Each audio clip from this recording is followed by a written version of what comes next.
سڵاتان لەبێ ئێستا لە بازاڕی گەیمینگین لە هەولێر دەست پێ دەکەم زانی ساری ئەو ڕۆی کۆنسۆڵەکان وەرە یاریەکان چۆنە؟ سەلام باش کاکە بزەحمەت کۆنسۆڵی PS5 تانیا PS5 هیچێ کۆنسۆڵ ناوەڵا ئەوە سەتەری وایە هێمنی مامۆستای هێمن کۆنسۆلی دەگەشت ساری ئەو ڕۆی گەمەکان کووە هیچی پلێ پێنجی پلیستیشن 4 چار بەڵێ لە پێنجای دەست پێ دەکات تا پەنجای زۆر باشە هەندێک لە یاریەکان سەلام عەلەیکم باش کاکەجان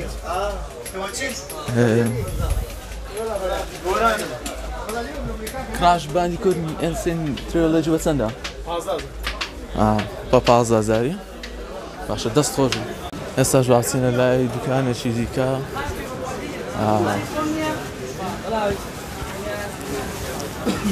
ئێستاش سلام باش باشی بەڕێزی کۆنسۆلی PS5 تانیە؟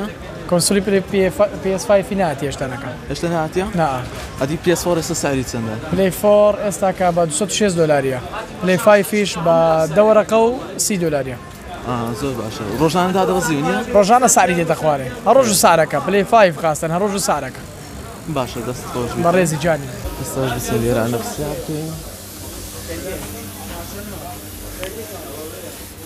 سەرچینە کاکەڵدێر سەلام عەلەیکم باش کاکەڵدێر PS5 هاتیە؟ PS5 هات و خەڵاسی نرخی چەند دەبێ ئەو دۆز بێ جارە؟ هاوڕکە نازانم لە دەوری دەوەرەقە دەونی 11 دەست خۆش ئێستا ئاساسین کرد ڤالهالا هەیە؟ هەیە بە چەندە؟ 56,000 دیاری نوێەکان چوت ئێستا هەیە لێرە؟ وڵی هەموو هەیە چ واش دۆکس لیجم بە چەندە؟ 56,000 ئەدی مافیا دیفینیتیڤ ئیدیشن؟ 45 زۆر باشە دەست خۆشی کاکە چاوەکەم سەلام عەلەیکم باش براجان چاوەکەم ئێستا نرخی پلەیستێشن 4 لێرە بە چەندە؟ بە 265 دلار 265 دلار؟ بەڵێ ئەدی Xbox One؟ Xbox One نییە وەڵ دەستی پلەیستێشن 4 بەعام بە چەندە؟ ئۆریجینال بە 55 دلاریە زۆر باشە دەست خۆشی ئەدی یاریەکان دەستی دوو لە چەندە تا چەندە؟ لە 10,000 دەست پێ دەکاتنە تا 50,000 زۆر چاکە سەلام عەلەیکم کاک محەممەد وەزاتوە لەخوای بەزای ئێستا یاری پلەیستێشن 5 هاتیە؟ یاری پلەیستێشن 5 بەڵێ چەند یاریەکە هاتیە چوتمان هەیە؟ ئەساسین هەیە ئەساسینە نوێیەکە کۆڵ ئۆف دیوتی کۆڵوارەکە هەیە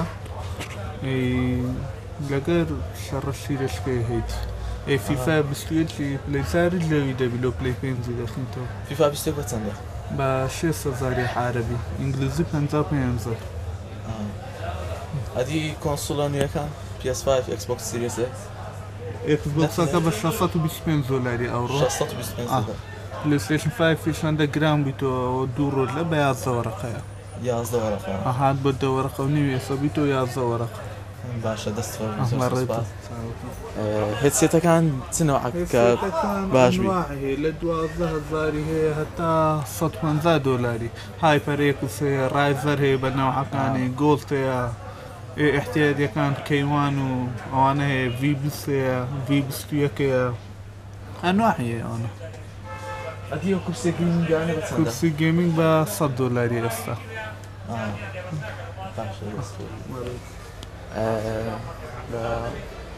دەستی ئۆریجیناڵی پلەیستێشن 4 بە 65,000 ئۆریجینال عادیەکەی بە 20,000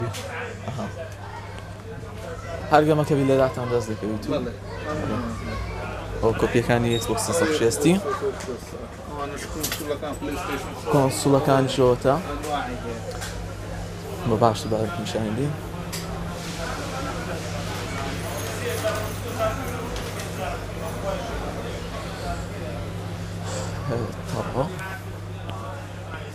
جینۆ هەزار بە چەند دەچێت؟ بە 12,000 11,000 دەست خۆشبی زۆر سوپاس ئێستاش باسیێن لای دوکانێکی دیکە زایم بچینە لای دوکانی فەیسەڵ. سلام علیکم. سلام علیکم. باشکە حەمدی. سلام علیکم. بێ زەحمەت ئێستا کۆنسۆلەکانتان نییە؟ کۆنسۆلەکان ناڵە ئەوەی بەرامبەرە. باشە نرخی یاریەکان ئێستا بەدەستی دوو وڵاتان چەندە؟ چ گەمەک؟ وەکی بەعام یعنی دەستی دوو 5,000 هەتا تقریبان 25 ئەو تۆرانە. یاری ئێستا سنگی ڤالهاڵاتان نییە؟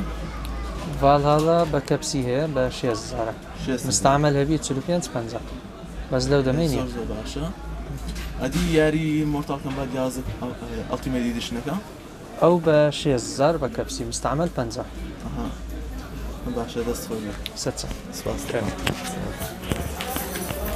هاڕانم هەر بینیشان ئەوە نرخی کۆنسۆڵ و یاریەکان بوون لە مانگی 11 لە شاری هەولێر لە ناو بازاری ینی لە کۆڵانیا تاریفرۆشتان ناو بازار نیشتمان دەستی پلەیستێشن فۆرمان پرسی و هەروەها یاریەکانشمان پرسی کۆنسۆڵە نوێیەکانش بە تایبەتی ئێستا لە دوکانەکاندا نەما بوو بە تایبەتی چەندانێک کەم ئەوانش عەدەدیان کەم بوو هەروە نرخیان گران بوو.